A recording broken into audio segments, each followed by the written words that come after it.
Well, immigrant groups say the president's executive order is unconstitutional, and they remain hopeful things will stay as is.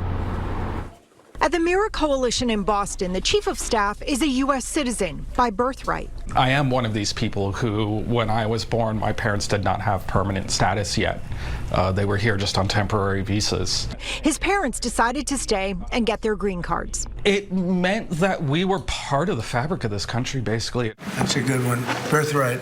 After President Trump signed his executive order limiting birthright citizenship last year, La Colaborativa in Chelsea filed suit. I have to feel under these circumstances, I have to continue to be very, very optimistic that we're not going to lose that lawsuit and that we will continue to fight to protect the Constitution of the United States. President and CEO Gladys Vega says parents of U.S.-born children are worried. Every time they hear something about changing that, they're devastated. And some of them have been here for a long time on a TPS. Governor Healy says birthright citizenship is a foundational part of our Constitution and our identity as a nation. For more than a century, the law has been clear. If you are born in the United States, you are a citizen. I still remain pretty hopeful that we'll keep the status quo that we've had for well over a century now.